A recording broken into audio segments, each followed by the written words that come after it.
अलैकुम व्यूअर्स। मैं आज आपकी मुलाकात एक रियल एस्टेट के ऑनर के साथ कराऊंगा जो शहंशाह रियल एस्टेट एंड बिल्डर्स के नाम से अपना सेटअप चला रहे हैं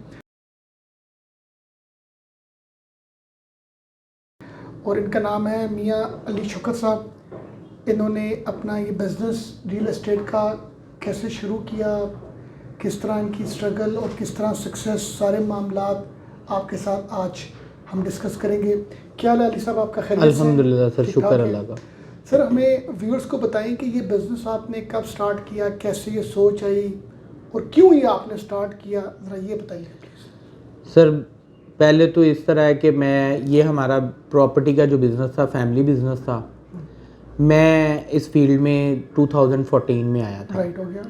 मैंने अपनी स्टडीज़ कंप्लीट करने के बाद अपना यही फैमिली बिज़नेस आगे लेके चलना शुरू समझा और मैं बैरिया में मूव कर गया, क्योंकि बैरिया टाउन या Bairia orchard? Bairia orchard plus Bairia town. अच्छा, ठीक है। क्योंकि बैरिया में इन्वेस्टमेंट जो है वो सेव है, ठीक है। बनिस्बत दूसरी सोसाइटीज़। यहाँ पे फ्रॉड नहीं है, लोगों की प्रॉपर्टी सेव पड़ी रहती हैं, बेशक वो 10-10 साल घर ना बनाएं। राइट, हो गया। इस वजह से मैं बैरिया में मूव कर गया। ठीक है। बैरिया में मुझे आज अल्हम्दुलिल्लाह 8 साल हो गए हैं गुड। और इन 8 सालों में बैरिया का कोई ऐसा स्कैम नहीं आया जिसमें लोगों के साथ कोई फ्रॉड हुआ हो। ठीक हो गया। और अल्हम्दुलिल्लाह अभी तो ऑर्चर्ड जो है वो अप्रूव्ड हो चुका है, मोस्टली एरियाज अप्रूव्ड हो चुके अप्रूव हैं। कहाँ से, मतलब? LDA से। LDA से। मोस्टली एरियाज जो हैं वो LDA से अप्रूव्ड हो चुके हैं ठीक इसके, हो गया। और बाकी जो रह गए हैं वो भी फाइल्स उनकी सबमिटेड है। ठीक है। इंशाल्लाह नियर फ्यूचर में वो भी अप्रूव्ड हो जाएंगे। ठीक हो गया। तो ये दूसरे बिजनेसेस से बेहतर मैंने इसलिए समझा कि एक तो हमारा ये फैमिली बिजनेस था, वो तो था ही, लेकिन उससे हट के यहाँ पे हम जो है ना, दूसरे बिजनेसेस में इतना प्रॉफिटेबल मार्जिन नहीं है जितना इसमें है। ठीक है। यहाँ पे आप अगर इन्वेस्ट करते हैं तो आप रियल स्टेट में इन्वेस्ट करते हैं, बेशक वो किसी भी सोसाइटी में करते हैं। ठीक है।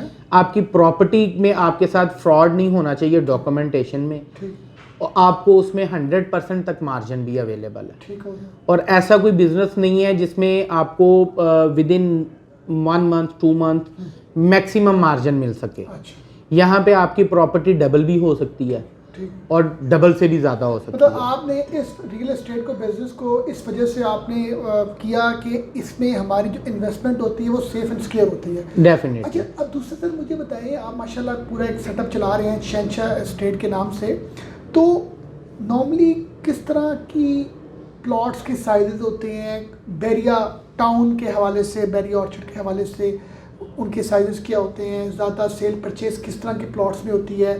ठीक है, ये ज़रा थोड़ा सा बताइए। सर बैरिया में मिनिमम 5 मरले के प्लॉट्स हैं रेजिडेंशियल। ठीक है। उसके बाद 8 मरला है। ठीक है। उसके बाद 10 मरला है। राइट, हो गया। फिर 1 कनाल है। राइट, हो गया।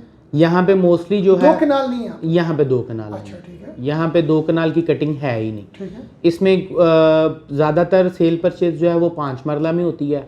5 मरला में भी इसमें आगे कैटेगरीज हैं। ठीक है। Phase 1, phase 2, phase 3, phase 4। Right, हो गया। उनमें फेज़ 1 में जो है वो मैक्सिमम रेट है, फेज़ 2 में जो है वो बजट घर आ जाते हैं, लो बजट। रेट क्या है 5 मरले का जो अच्छी फेज़ है यहाँ? सर अच्छी फेज़ में यहाँ पे मिनिमम जो है वो 45 लाख से अप्रोक्सीमेटली स्टार्ट होएगा और ये 75 लाख तक जाएगा।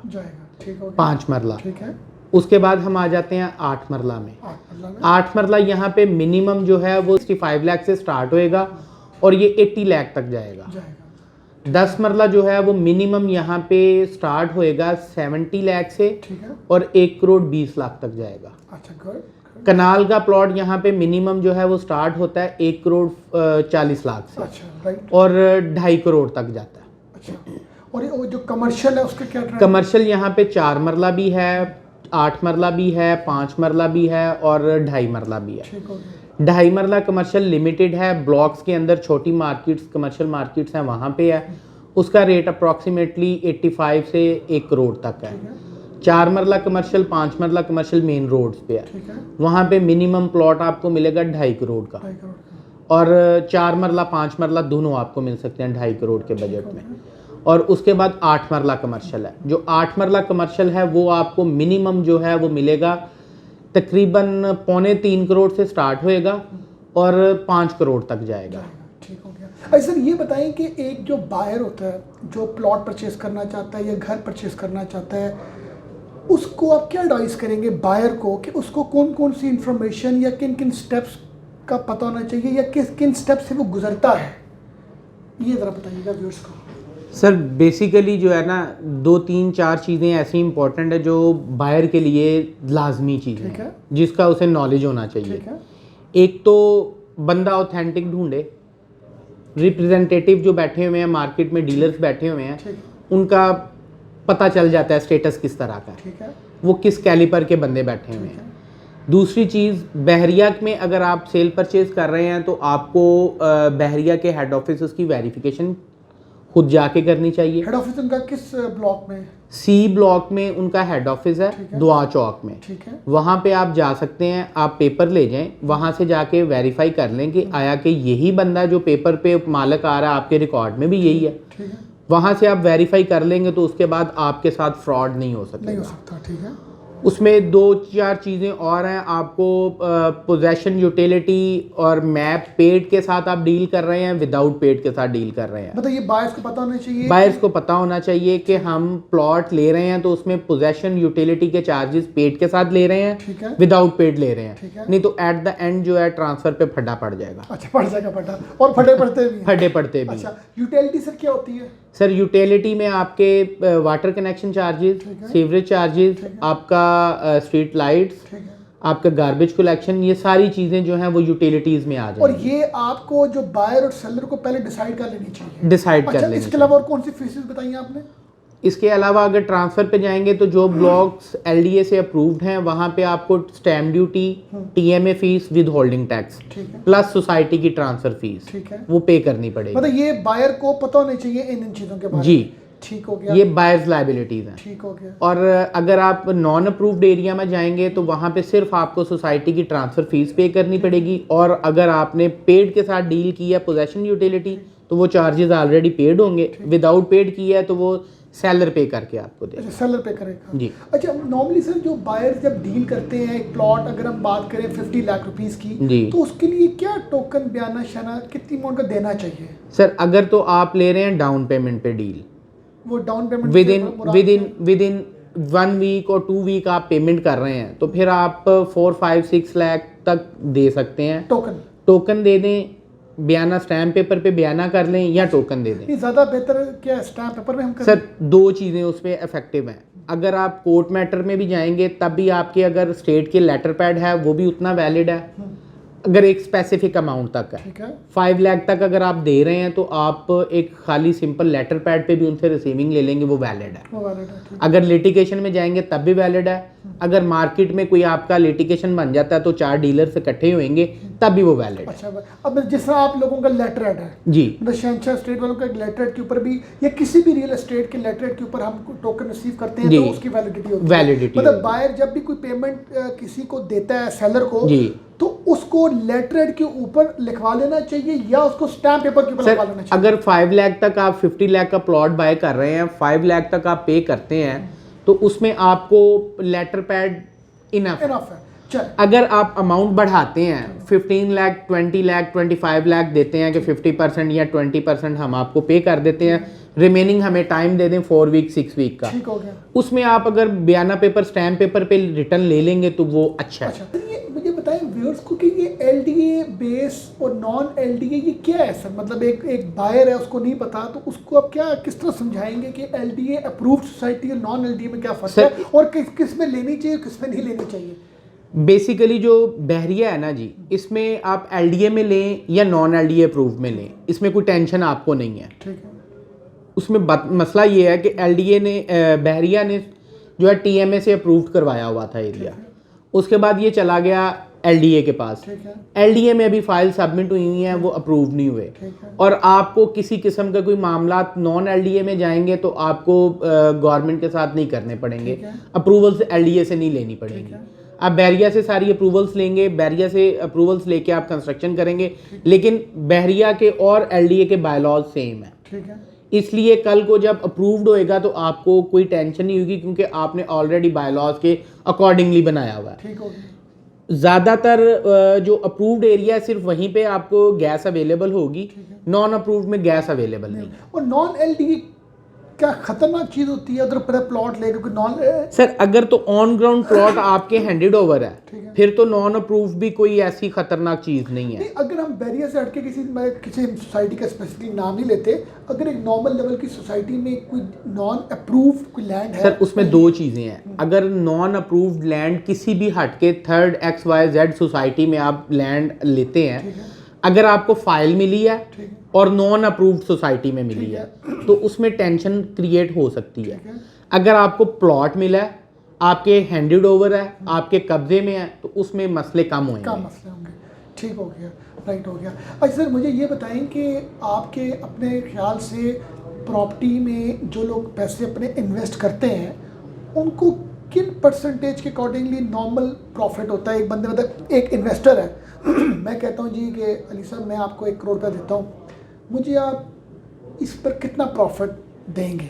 सर इसमें I am you silent investor. Sir अगर कोई साइलेंट पार्टनर इन्वेस्टर हमारे पास आ जाता है जो अमाउंट दे के चला जाता ठीक है, है, वो डायरेक्ट बिलीव करता है हमारे पे। ठीक है, ये हम पे डिपेंड करता है हम उसके साथ किस तरह बर्ताव करते हैं। बिल्कुल ठीक है, अगर हम उसके साथ जेन्युइन सीरियसली स्ट्रेट फॉरवर्ड चलेंगे तो उसमें इस तरह होता है कि आपने मुझे 1 करोड़ रुपया दिया, ठीक है, मैंने उसके 10 प्लॉट बयाने कर लिए, ठीक है, उनमें जितना मार्जिन होएगा, सपोज एक प्लॉट लिया उसमें 1 लाख प्रॉफिट आया, ठीक है, उसमें 60,000 जो है वो इन्वेस्टर का होएगा। 60,000 60% ऑफ द 60% जो प्रॉफिट होएगा वो 60% इन्वेस्टर का होएगा, 40% ऑफिस को मिल जाएगा। अच्छा ऑफिस को मिल जाएगा। ऑफिस को मिल जाएगा। 40% में हम उसके अमाउंट का रिस्क ले रहे हैं, ठीक है, प्रॉफिट लॉस में उसके साथ शामिल है, ठीक हो गया, पेमेंट उसकी है, लेकिन प्रॉफिट एंड लॉस दोनों में हम उसके साथ शामिल हैं, साथ शामिल है, ओनली प्रॉफिट में नहीं, ठीक हो गया,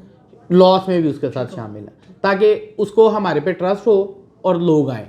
नॉर्मली यहाँ पे जो है ना लोगों के साथ 2 नंबरी करते भी हैं और होती भी हैं, ठीक है, वो बाकी बंदों पे डिपेंड करता ठीक है। हो हर कारोबार में कहीं पे भी आप हाँ, कहीं जाएंगे पर होते हैं, वो जो है ना इस तरह के लोग बैठे हुए हैं। अच्छा सर मुझे एक बात बताइएगा व्यूअर्स को, बहुत लोग बाहर बैठे हुए हैं गल्फ में, यूरोप में, USA, कनाडा, वो लोग अगर प्रॉपर्टी परचेज करना चाहते हैं बहरिया टाउन में बाहर बैठे हुए, तो वो किस तरह कर सकते हैं और अगर और बेच किस तरह सकते हैं? पहले आप बताएंगे अगर कोई बंदा प्रॉपर्टी बाहर बैठ के लेना चाहता है उसके लिए क्या क्या डॉक्यूमेंटेशन चाहिए, कहाँ से टेस्टेशन चाहिए, ये सर बताइए। सर उसमें इस तरह है कि अगर एक बंदा बाहर ओवरसीज बैठा हुआ है और वो प्रॉपर्टी बाय करना चाहता है, उसमें सिर्फ एक चीज़ है, ठीक है, आपको एक अथॉरिटी लेटर देना पड़ेगा आपको यहाँ पे जो बायर है, जो बाहर बैठा हुआ जो बाहर ओवरसीज बैठा हुआ है, बायर है, वो प्लॉट लेना चाह रहा ठीक है, है, उसको वहाँ से एक अथॉरिटी लेटर भेजना पड़ेगा। सपोज वो मेरा रिलेटिव है, ठीक है, मैं उसके बिहाफ पे पेमेंट आगे सेलर को दूंगा, ठीक है, वो मेरे नाम पे अथॉरिटी भेज देगा, ठीक है, उस अथॉरिटी लेटर के बिहाफ पे हम फॉर करके उसके नाम पे प्लॉट ट्रांसफर करवा रहे अच्छा मतलब आप एक पावर ऑफ अटर्नी है जो स्क्रीन में भी हम शो करेंगे, हैं। यस उस पावर ऑफ अटर्नी को जो बाहर बैठा हुआ किसी भी मुल्क में बंदा है Yes. वो उस लेटर पर अपने साइन करेगा, साइन, तो फिर क्या करेगा? थंब इम्प्रेशन और डिस्पैच कर देगा। नहीं तो वहाँ की एम्बेसी ये वो नहीं, वो अगर आप जब रीसेल में आएंगे ठीक है, तो वो एम्बेसी के थ्रू आएगा। अच्छा नहीं रीसेल नहीं, अभी हम परचेजिंग की परचेजिंग की बात परचेजिंग में कोई परचेजिंग में एम्बेसी की इन्वॉल्वमेंट की जरूरत नहीं है। नहीं है, जब हम वही ओवरसीज जिन्होंने वहाँ पे बैठ के एक अथॉरिटी लेटर भेजा है हमें एक सिंपल स्टैम्प पे, ठीक वो उस पे उनके नाम पे प्लॉट हो गया। ठीक है, उसके बाद जब वो सेल करने के पर्पज से हमारे साथ कांटेक्ट करेंगे कि हम सेल करना चाहते हैं, तो उसके लिए उन्हें वहाँ से एम्बेसी से पावर ऑफ अटॉर्नी भेजनी पड़ेगी। एम्बेसी जो पाकिस्तान का कॉन्सुलेट कॉन्सुलेट उस मुल्क में वहाँ से वो अटेस्ट होगी, वो अटेस्ट होके वहीं से ऑनलाइन सिस्टम में अपडेट होएगी, स्कैन होके, ठीक है, स्कैन होके जब सिस्टम में अपडेट हो जाएगी, यहाँ पे फॉरेन अफेयर ऑफिस पे आएगी, वो वहाँ से डिस्पैच करेंगे। ठीक है, डिस्पैच जब कोरियर रिसीव होगा, मैं फॉरेन अफेयर ऑफिस जाऊंगा, अगर मेरे नाम पे है तो, ठीक है, जिसके नाम पे होगी उसी को जाना पड़ेगा। बिल्कुल ठीक हो गया, फॉरेन अफेयर ऑफिस से अटेस्टेशन होगी, अटेस्टेशन होने के बाद हम उस पे फर्दर सेल का प्रोसीजर स्टार्ट कर सकते हैं। अच्छा, और उस पावर ऑफ अटर्नी की वैलिडिटी कितने अर्से की सर होती है? 120 डेज के अंदर अंदर हमें अटेस्टेड करवानी पड़ेगी फॉरेन अफेयर ऑफिस पाकिस्तान से। ठीक है, उसके बाद वो आपकी लाइफ टाइम है। Life time. Life time. अच्छा सर, बहरिया के अलावा बाकी सोसाइटीज़ में भी इसी तरह पावर ऑफ अटर्नी के थ्रू परचेज हो सकती है इससे? बिल्कुल डेफिनेटली सर, हो सकती है। हो सकती है। अच्छा सर, मुझे लास्ट में आप क्या मैसेज देना चाहते हैं कि ये बिजनेस करना चाहिए या क्यों करना चाहिए, या ओवरऑल आप मैसेज व्यूअर्स को एंडिंग क्या देना चाहते हैं? सर प्रॉपर्टी का बिजनेस जो है वो दूसरे बिजनेसेस से हट के है। इसमें रिस्क भी है और मोर प्रॉफिट गेन बिजनेस है ये। ठीक है, कोई और ऐसा बिजनेस नहीं है जिसमें इतना प्रॉफिट हो ठीक है, और लॉन्ग टर्म इन्वेस्टमेंट हो। ठीक है, इसमें आप short term investment plus long term investment ठीक है, दोनों कर सकते हैं। ठीक है। दूसरे कारोबार से हटके है, इसमें लॉस के चांसेस कम होते हैं। बिल्कुल कम होता है। लॉस के चांसेस सिर्फ उसी सूरत में होते हैं कि जिस सूरत में आपके साथ फेक डॉक्यूमेंट्स आपको किसी ने दे दिए, और वो अगर आप सोसाइटी से चेक करवा लें तो आप बच सकते हैं। ठीक हो गया। ठीक। सिर्फ आप थोड़े से कॉन्शियस हो जाएं, जो भी चीज़ ले रहे हैं अगर वो नॉन एलडीए या ट्रांसफ़र सिस्टम से हट के है ठीक है। तो रेवेन्यू ऑफिस में मुतलका पटवारी से जाके उसका रिकॉर्ड चेक करवा लें। अगर आप नॉन अप्रूव्ड एरिया में किसी सोसाइटी में फ़ाइल ले रहे हैं तो सोसाइटी ऑफिस से जाके वेरीफाई करवा लें कि ये आया कि फ़ाइल आपकी ही इशू की हुई है। ठीक है, फिर अब अगर आप अप्रूव्ड एरिया में आ रहे हैं तो अप्रूव एरिया में अगर ट्रांसफ़र सिस्टम है ठीक है, तो फिर आपको सोसाइटी का मुतलका ऑफिस जाना चाहिए, वहाँ से वेरीफाई करवाना चाहिए। ठीक है। अगर वो एलडीए अप्रूव्ड और ट्रांसफ़र सिस्टम नहीं है, ठीक है। वहाँ पे रजिस्ट्री इंतकाल है, ठीक है। तो मुतलका पटवारी के पास जाके उसका रिकॉर्ड चेक करवा लें। रिकॉर्ड। आप थोड़े से कॉन्शियस हो जाएं, आप एक अमाउंट इन्वेस्ट कर रहे हैं। आप अगर हमारे पास ऐसे भी बंदे आते हैं जो अपनी सारी ज़िंदगी की कमाई लेके आते हैं, ठीक है, थोड़ी थोड़ी सेविंग्स करके उन्होंने एक अमाउंट की होती है कलेक्ट कि हम अपने बच्चों के लिए एक प्लॉट लेके छोड़ दें, कल को घर बना लेंगे। बिल्कुल ठीक। अगर थोड़े से वो कॉन्शियस हो जाए अपनी सारी ज़िंदगी की कमाई लगाने पे, तो मेरा ख्याल है कि जो है ना फ्रॉड्स के चांसेस कम हो कम है जाएंगे और safe- ख़त्म हो हाँ, जाएंगे, और सेफ हो जाएंगे। सेफ इन्वेस्टमेंट है। बाकी ये पैसे के हम किसी ट्रेडिंग या मैन्युफैक्चरिंग में लगाते हैं तो लॉस हो जाए तो सारा सर कंप्लीट। आजकल की जो हमारी इकोनॉमी के हालात चल रहे हैं और जैसे डॉलर अप एंड डाउन हो रहा है, उस हिसाब से और किसी बिजनेस की बजाय ये बिजनेस सबसे बेहतर है। चलिए सर व्यूअर्स, आज के इस हमारे सेशन में जो हमने अली साहब के साथ किया है, तो आप लोगों को बेसिक आइडिया हो चुका होगा कि प्रॉपर्टी परचेज कैसे की जाती है, सेल कैसे की जाती है। अगर कोई फॉरेन में बंदा है आपका तो पावर ऑफ अटर्नी में क्या होता है, एलडीए क्या होता है, नॉन एलडीए क्या होता है, बेसिक इन्फॉर्मेशन हमने अपने व्यूअर्स को दी है, आपने हमें देखा। Thank you very much.